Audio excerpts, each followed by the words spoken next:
এই তো রাজাকারের বাচ্চারা বলে, ওই যে আমার কথাটা শুনেন, কিন্তু রাজাকারের বাচ্চারা বলে যে যখন মুক্তিযুদ্ধ সকল কিছু স্মারক ভাঙচুর করা হচ্ছে, সেখানে মুক্তিযুদ্ধ সংশ্লিষ্ট সকল কিছু বিলুপ্ত করে ফেলা হচ্ছে, তখন বিএনপির যে প্রতিবাদটা করার কথা ছিল, বিএনপি সেখানে অংশগ্রহণ করার কথা ছিল না, কিন্তু সবই বিএনপি করেছে।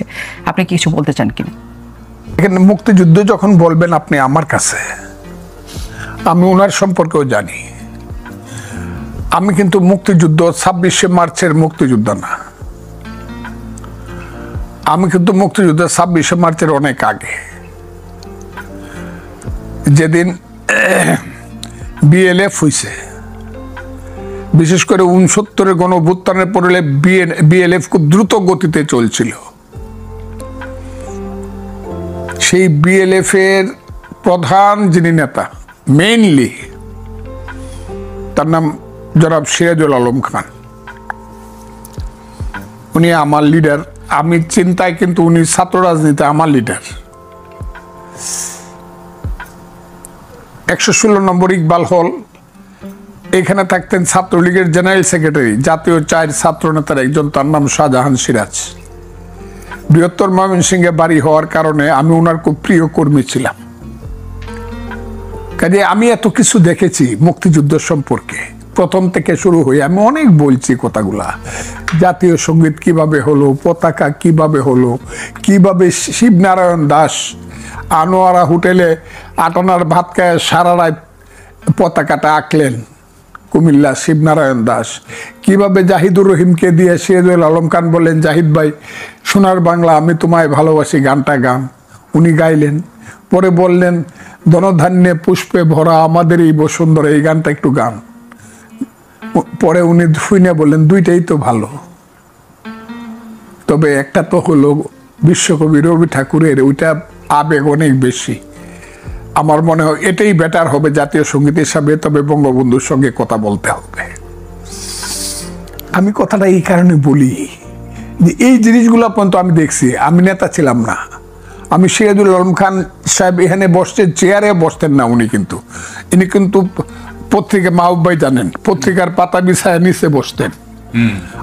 আমি হইলাম দরজার বাইরের কর্মী ওনার, নট দরজার ভিতরের।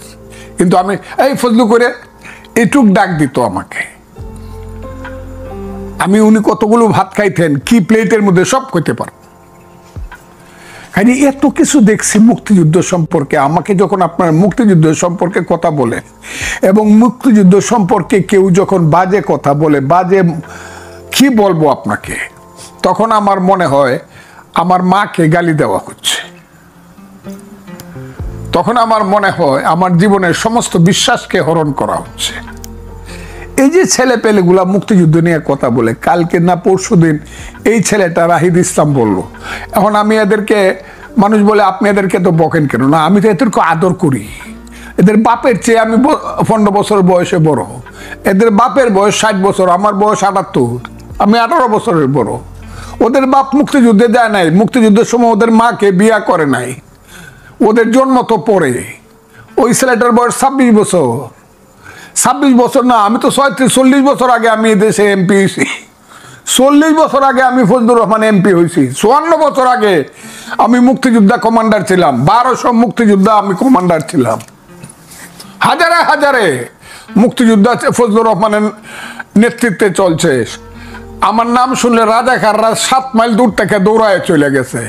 এখন এই ছেলেটা কথা, যদি মুক্তিযুদ্ধের কথা যদি এই ছেলেটার মুখ থেকে আমার শুনতে হয়, যে ছেলেটা 500 বা 600 বা 700 ছেলের নেতৃত্ব দিয়া তাদেরকে হত্যা করায় বলি আর শহীদ করায় বলি 5ই আগস্টে, আর শত শত ছেলেকে আহত করায় বলি 5ই আগস্টে, জাতীয় দিবস পালন করার আগে যে ছেলেগুলা জায়গা কক্সবাজারে আনন্দ ফুর্তি করার জন্য, এদের কথা আমার শুনতে হবে এবং মানতে হবে। এদেরকে একটা গালি আমি দিব না, এদেরকে আমি দিব না। তোরা যে বিমানে যাচ্ছে বেটা, 5 স্টার হোটেলে থাকস, বাপের কয় টাকা ছিল? তোদের যে বাড়ি দেখি আমি দেবিদ্বারে, মুরাদনগরে, পঞ্চগড়ে, আরো কমু কোনটা কইতেছেন আপনি? এদের বাড়িঘর ঘর আছে, দোয়ার নাই, মাটিতে বৈশা খাওয়ার জায়গা নাই।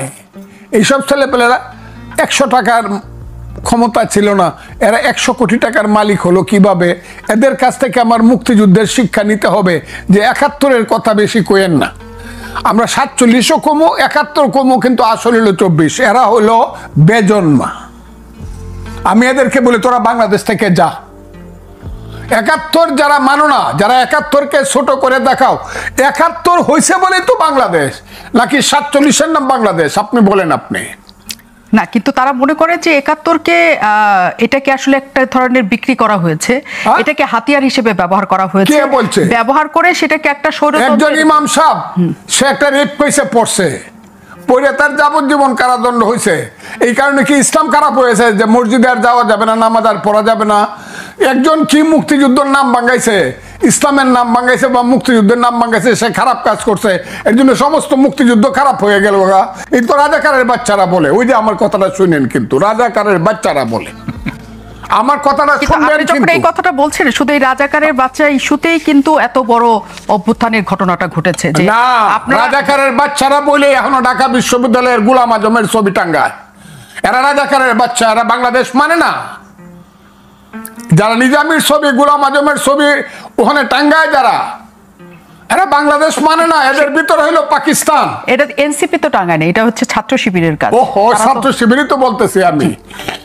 সব গাছেরই গোড়ায় এরা সব ছাত্র শিবির থেকে বাইরে আসা ছেলে, অথবা জামাত থেকে, অথবা জামাত গত 5 বছর যাবত এদেরকে এইসব আকাম কুকাম করার জন্য ট্রেনিং দিছে। এরা সব এক, এদের গোড়াটা এক। এখন এনসিপি হইতে পারে, তারা এবি পার্টি হইতে পারে, অন্য পার্টি হইতে পারে, বৈষম্য বিরোধী ছাত্র, কিন্তু এদের গোড়াটা এক। হ্যাঁ, এরা ইয়াজিদের বংশ। বাংলাদেশের রাজনীতি এরা হলো ইয়াজিদের বংশ। এরা ইসলাম মানে না, এরা উমাইয়া, এরা হাশেমি বংশকে ধ্বংস করতে চায়। কিন্তু তাদের বক্তব্য হচ্ছে যে এখানে সকলের রাজনীতি থাকবে, সকলে এখানে রাজনীতি করার সুযোগ পাবেন। আওয়ামী লীগ যেটা করার চেষ্টা করেছে যে একতরফাভাবে সকল রাজনীতি বন্ধ করেছে, তারাই রাজনীতি করেছে স্বৈরশাসকের মতো। কাজে সকলের অন্তর্ভুক্তিমূলক রাজনীতি চায় তারা। সেখানে জামাত শিবিরের রাজনীতিও যেমন থাকবে, এনসিপির রাজনীতিও থাকবে। মিথ্যাবাদী। এটা তো আমি প্রথম বলছি 10 মাস আগে, যে জামাত যদি মনে করে যে সরিয়ে আইন চলবে, ইলেকশনে আসেন। এনসিপি বা ছেলেরা যদি মনে করে যে তারা দেশ চালাবে, আমার কোনো আপত্তি নেই, আমার ছেলেরা তারা ইলেকশনে আসে। কিন্তু গত 10 মাসে তারা করতেছে কি? গত 10 মাসে তাদের একমাত্র আক্রমণটা কোথায়? যে 47 আর 24 হইল আসল মুক্তিযুদ্ধ, আর 71 হইল ভাইয়ে ভাইয়ে ঝগড়া, এবং বিদেশে একটা দেশ চক্রান্ত করিয়া 71 করছে। এই 71কে কলঙ্কিত করার জন্য, 71-এর মুখে কালি মাখানোর জন্য এদের সমস্ত প্রচেষ্টা। এবং ওই যে আপনি একটু আগে বলছেন কথাটা, ওনাকে জিজ্ঞাসা করছেন, যুদ্ধটা কিন্তু এইখানেই। What is the principal contradiction of a nation? 1971 সনে প্রিন্সিপাল কন্ট্রাডিকশন কি ছিল? 1947 সনে প্রিন্সিপাল কন্ট্রাডিকশন কি ছিল আমাদের জাতির? ভুল হোক শুদ্ধ হোক, সেটা ছিল হাত মে বেরি মুখ মে পান লড়কে লেঙ্গে পাকিস্তান। পাকিস্তানের সঙ্গেই পক্ষে আমরা ছিলাম, আর পাকিস্তান হবে কি হবে না এটা ছিল মূল কন্ট্রাডিকশন। 71-এর মূল কন্ট্রাডিকশন কি?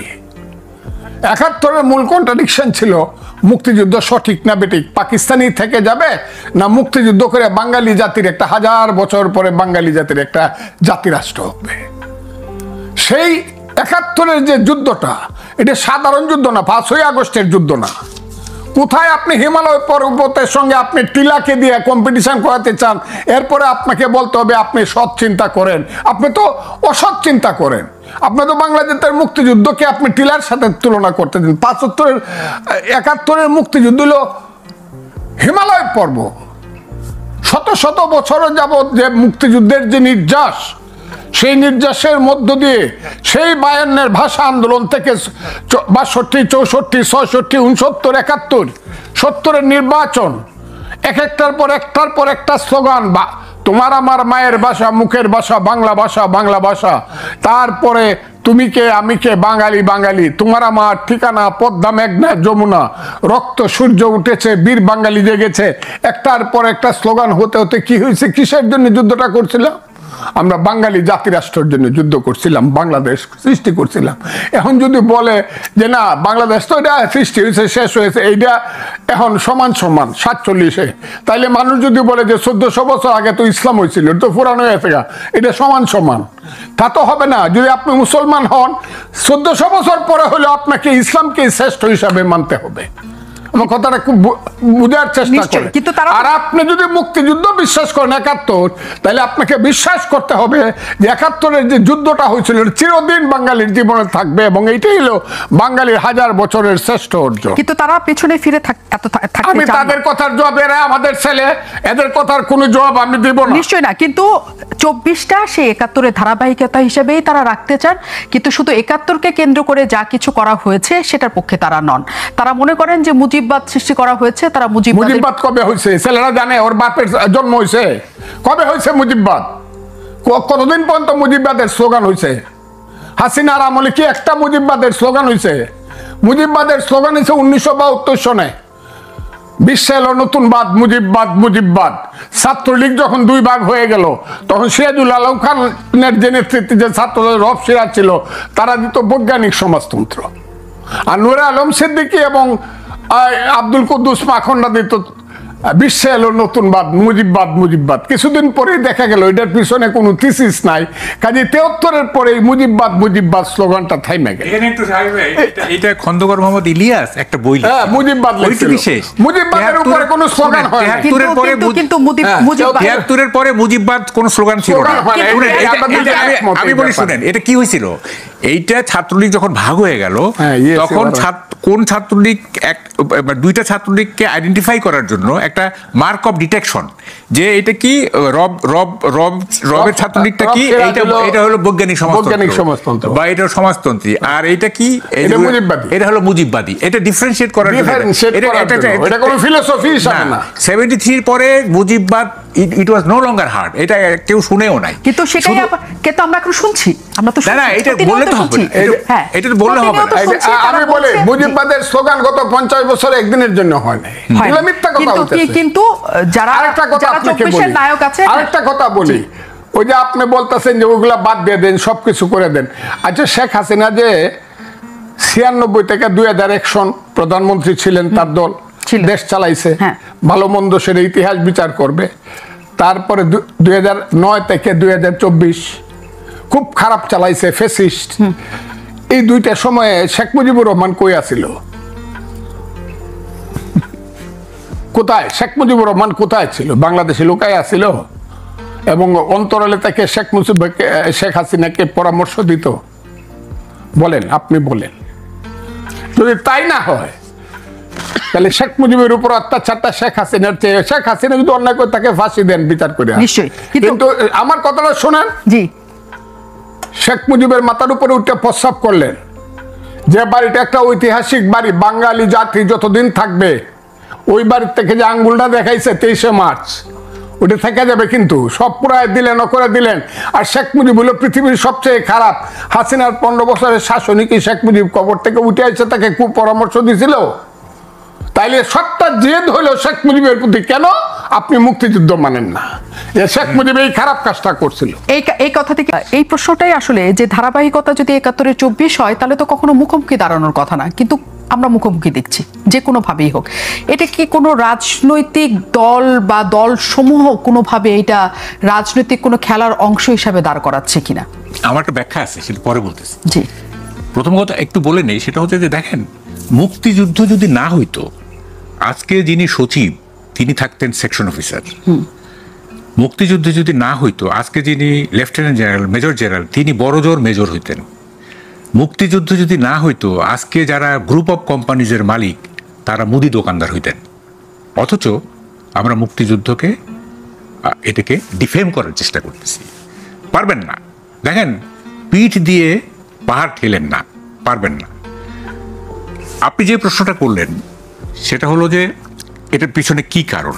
আমরা একটু ব্যাকে যাই। সেটা হলো, এটা হচ্ছে যারা মানে হাসিনা রেজিমকে যারা উৎখাত করছে তাদের ফিলসফিক্যাল ব্যাংক্রাপসি, এই মুক্তিযুদ্ধকে আঘাত করা। এটা কেন আমি আসতেছি পরে। দেখেন, জিয়াউর রহমান যখন ক্ষমতা নিলেন, উনি দল গঠন করার চিন্তা করলেন, তখন উনি তো আর আওয়ামী লীগকে নিতে পারবেন না, তাই না, দলে। তাইলে ওনাকে যদি একটা পলিটিক্যাল স্ট্রেংথ তৈরি করতে হয়, রাজনৈতিক শক্তি তৈরি করতে হয়, তাইলে অ্যান্টি আওয়ামী লীগ ফোর্সকে তাকে নিতে হবে। আওয়ামী লীগ তো তার সঙ্গে যাবে না। তখন উনি কি করলেন, এই যে কিছু মানে যারা অ্যান্টি লিবারেশন ছিল, এই শাহজিজ ধরেন মশিউর রহমান টমান এদেরকে নিলেন। তারপরে ধরেন অ্যান্টি আওয়ামী লীগ যারা ছিল, যেমন ধরেন যে ওই যে 7 মার্ডারের আসামি, হ্যাঁ, ওই যে কি ওটা একটা দল ছিল তার একটা জাকপা, শফিউল প্রধান, তাকে জেল থেকে বের করে তার দলে নিলেন, ফ্রন্টে নিলেন। এই অ্যান্টি আওয়ামী লীগ এলিমেন্টগুলিকে উনি নিয়ে তার দল গঠন শক্তি বৃদ্ধি করতে চাইলেন। এখন হয়েছে কি, এই যে 24-এর পরে যারা এটা নেতৃত্বে ছিলেন, এনসিপি বলেন আর যারাই হলেন, তারা মানে হাসিনা রেজিমের পলিটিক্সের চাইতে বেটার কোনো পলিটিক্স উদ্ভাবন করতে পারলেন না। মানে তাদের সেই যোগ্যতাই নাই, তাদের এটা ফিলোসফিক্যাল ব্যাংক্রাপসি। বেটার পলিটিক্সটা তাদেরকে যে উদ্ভাবন করে এটাকে মানে কি বলে যে রিপ্লেস করবেন, এটাকে প্রতিস্থাপন করবেন, সেই মেধা তাদের নাই, সেই যোগ্যতা তাদের নাই। তখন কি করলেন, একটা ইজি সলিউশনটা কি, এই মুক্তিযুদ্ধকে আঘাত করতে হবে এবং তাইলেই আওয়ামী রাজনীতি শেষ হয়ে যাবে, ফলে আমরা একটা শক্তি হিসেবে দাঁড় হব। এইটা যদি তারা মানে শেখ হাসিনার যে রাজনীতি, সেইটার বিকল্প একটা উন্নত রাজনীতি যদি ওরা বের করতে পারতো, তাইলে কিন্তু আর মুক্তিযুদ্ধকে আঘাত করতো না। হ্যাঁ, তাহলে আঘাত করতো না, তাহলে ওইটা দিয়েই তো তারা রাজনীতি করতে পারতো। ওইটা তো পারলো না এবং এটা এই যোগ্যতাই নাই। ফলে তারা আঘাত করলো কি, মুক্তিযুদ্ধকে। তাহলে কেন আঘাত করলো, যে আওয়ামী লীগ রিপ্রেজেন্টস মুক্তিযুদ্ধ, আওয়ামী লীগ মুক্তিযুদ্ধকে প্রতিনিধিত্ব করে। তাইলে মুক্তিযুদ্ধকে যদি ডিফেম করা যায়, তাকে যদি নিশ্চিন্ন করে, তাহলে আওয়ামী লীগ নিশ্চিন্ন হয়ে যাবে, এটা চেইন ইফেক্টে। ফলে ওই সোজা পথটা বেছে নিছে। হ্যাঁ, তারা যদি কঠিন পথ বেছে নেওয়ার মতো যোগ্যতা থাকে। এটা কি খুব সরল একটা মত হচ্ছে না, যে আওয়ামী লীগকে বিলুপ্ত করলেই, মুক্তিযুদ্ধকে বিলুপ্ত করলে আওয়ামী লীগ বিলুপ্ত হবে? কারণ এই দেশের প্রতিটা মানুষই তো মুক্তিযুদ্ধ ধারণ করে। সেখানে আবার যারা মুক্তিযুদ্ধ ধারণ করে তারা তো সবাই যে আওয়ামী লীগ করে এমনও না। না, আপনি তো বলতেছেন যে রিয়ালিটিটা, মানে ন্যারেটিভটা কি? ন্যারেটিভটা হলো যে আওয়ামী লীগ মুক্তিযুদ্ধের নেতৃত্ব দিয়েছে, বঙ্গবন্ধু নেতৃত্ব দিয়েছে, আওয়ামী লীগ নেতৃত্ব দিয়েছে। সুতরাং এরকম একটা ন্যারেটিভ মানে তারা ধরে নেয় যে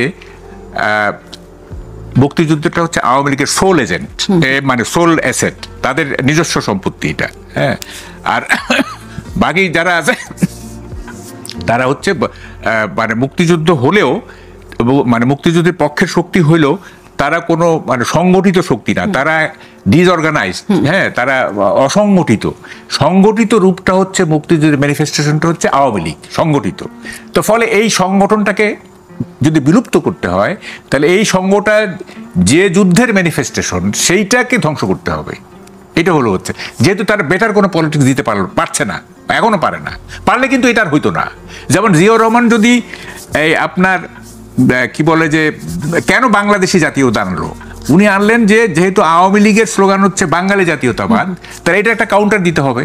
এটা কাউন্টার কি হলো, উনি বাংলাদেশি জাতীয়তাবাদ বের করলেন। হ্যাঁ, তো ফলে একটা ডিস্টিংগুইশ করতে হবে, একটা পার্থক্য করতে হবে, তাই না?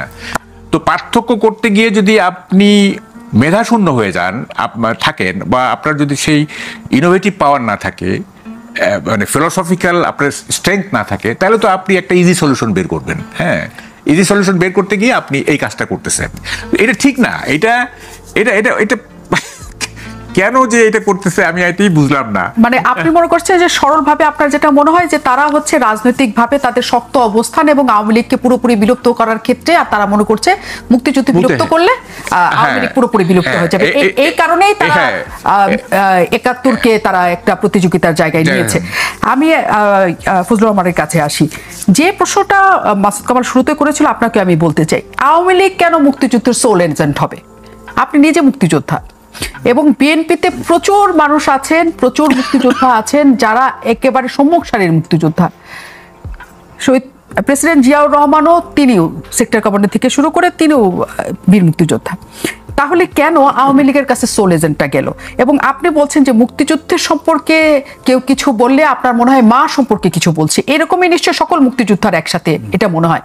কিন্তু এই গেল 1 বছরে 32 নম্বর ভাঙা থেকে শুরু করে, মুক্তিযুদ্ধদের স্মারক ভাস্কর্য ভাঙা থেকে শুরু করে, এবং 24-এর বর্ষপূর্তিতে আমরা তখনকার সেই রাজাকারদের ছবি টানানো থেকে শুরু করে আমরা বিএনপি ছাত্রদল এই ঘরানার মানুষকে খুব বেশি প্রতিবাদ তেমন করতে দেখিনি। কেন?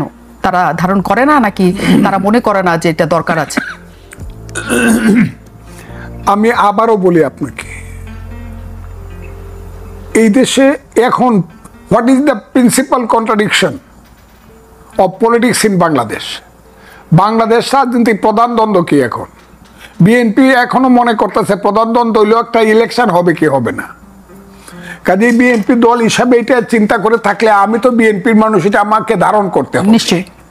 আমি যেহেতু দল করি, যে প্রিন্সিপাল কোন একটা ইলেকশন করা যায় কিনা কোনোভাবে, এবং বিএনপি কিন্তু ইলেকশন করার পথে অনেক আগায় গেছে।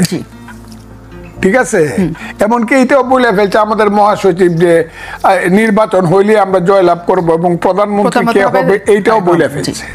সবাই জানেন আপনারা। তাইলে বিএনপি হলো নির্বাচনটাকে প্রধান ব্যাপার মনে করতেছে, হ্যাঁ, কিন্তু জামাতকে নির্বাচনটাকে প্রধান ব্যাপার মনে, বিএনপির পরেই তো এদেশে এখন আওয়ামী লীগ নাই, যেহেতু জামাত হইল প্রধান দল, আর জামাতের মুখপাত্র হইল এনসিপি। আমি যে বলছি এরা একই বাচ্চা, বিভিন্ন নামে। সত্য যুগে যিনি হরিণ, তেতা যুগে তিনি রাম, দ্রাপর যুগে কৃষ্ণচন্দ্র, কলিতে গৌরাঙ্গ। তারা হইলো এই দল। সেই জামাতের যে দলটা, এরা কি মনে করে যে মানে ওটা হলো ইলেকশন? না, তারা এটা মনে করে না। তারা মনে করে যে আওয়ামী লীগকে তারাইছি, এখন বিএনপি যদি তারাই দিতে পারি, তা আমাদের যে ফিলোসফিক্যাল ফাইট, তাদের ফাইটটা ফিলোসফিক্যাল, আর বিএনপির ফাইটটা হলো পলিটিক্যাল, একটা ইলেকশন চাই। আর জামাতের ফাইটটা হলো ফিলোসফিক্যাল। কি ফাইট? 47-24 ঠিক ছিল, 71 ভাইয়ে ভাইয়ে ঝগড়া ছিল, এবং এই ঝগড়াটা লাগাইছে দিল্লি, আমাদের পাশের দেশ। কাজে এইটা আসলে মুক্তিযুদ্ধ না, এটা হলো ভাইয়ে ভাইয়ে ঝগড়া। এবং শেষ পর্যন্ত যখন বলা হয়েছে, আমি কেন জামাতে বলছি যে এইসব কথা বাদ দিয়ে ইলেকশনে আসেন, এই কথাই বলেন। যদি ইলেকশনে আপনাদেরকে মানুষ ভোট দেয় যে 71-এ কোনো ইলেকশন হয় নাই, শরিয়ার এগেইনস্টে কোনো আইন হবে না, আপনাদেরকে ভোট দিলে আপনারা করেন। এটা প্রতিদিন আমি জামাতকে বলছি। আমার কাছে মনে হয়েছিল এদের বুঝি শুভ বুদ্ধির উদয় হয়েছে, কিন্তু ওই যে ইংরেজিতে যে ক্লাস 7-এ পড়ছি, black will take no other hue, কয়লা ধুইলেও ময়লা ছাড়ে না। জামাত সেই 71-এর যে তাদের পূর্বপুরুষের পরাজয়, যে পরাজয়টা আমি চোখে দেখছি, আমার কাছে মনে হয়েছে রাজাকার আলবদররা এই পৃথিবীতে বৃথা জন্মগ্রহণ করছে।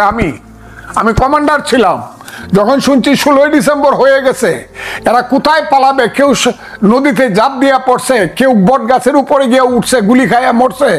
রাজাকারের কমাইগুলো আপনারা দেখেন নাই তো? আমি দেখছি, এবং আমি শত শত জামাতের কর্মীর নাম বলতে পারবো যাদের বাপেরা মুক্তিযুদ্ধের গুলি খাইয়া মারা গেছে, যাদের বাপের আমি নাম বলে দিতে পারবো এখনো, যারা জামাতের নেতা।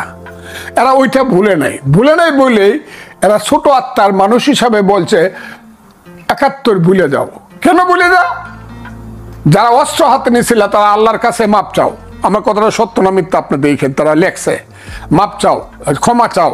অস্ত্র হাতে নিয়ে যারা যুদ্ধ করছিল, সেই দিন থেকে আমি মনে করছি যে এই দেশ থাকুক, যদি মনে করি মুক্তিযুদ্ধের পক্ষে থাকুক, আর আমি যদি বেঁচে থাকি, জয় অথবা মৃত্যু সংসপ্তকের ভূমিকা পালন করব। ওই যে আপনারা একটু আগে বলেন Fazlur Rahman is the champion, আমি প্রথম বাংলাদেশে বলছি, এই রাজাকারের বাচ্চারা এখনো কিন্তু জীবিত আছে মুক্তিযোদ্ধারা, মুক্তিযুদ্ধ কিন্তু ধ্বংস করতে পারবে না, যুদ্ধ করে দেখতে পারোস। এবং এখনো অবস্থাটা এরকম হয়েছে। আপনাকে বলি, বাংলাদেশে জামাতের পাওয়ার এখনো অনেক বেশি, কারণ ব্যাংক তাদের, ইন্স্যুরেন্স কোম্পানি তাদের, হসপিটাল তাদের, শত শত কোটি টাকা তাদের, হাউজিং ব্যবসা তাদের, শিবিরের মতো একটা ক্যাডার ভিত্তিক দল তাদের, যারা ঢাকা বিশ্ববিদ্যালয় দখল করে রাখছে, তাদের শক্তি আছে। কিন্তু তাদের শক্তি আছে, ইট ইজ লিমিটেড। তাদের সূর্যের শক্তি নাই। সূর্য হলো মুক্তিযুদ্ধ, সারা বাংলাদেশের শক্তি হলো মুক্তিযুদ্ধ। কিন্তু তারা এখন আমি আপনাকে বলে লই, সারা বাংলাদেশের শক্তি হলো মুক্তিযুদ্ধের। দেখতে পারেন, আমি দুইভাবে দেখাইতে চাই। আমি বলবো সিলেট একটা জেলা, সিলেটে সবচেয়ে বেশি অলিয়া উলিয়া গাউস কুতুব দরবেশেরা হযরত শাহজালাল শাহপরানের নেতৃত্বে ইসলাম প্রচার করছে প্রথম। কথাটা তো ঠিক। উনি মুসলমানের একদম 5 ওয়াক্ত আজান দেওয়ার সঙ্গে সঙ্গে মসজিদ ভরে যায়। আমি চ্যালেঞ্জ করলাম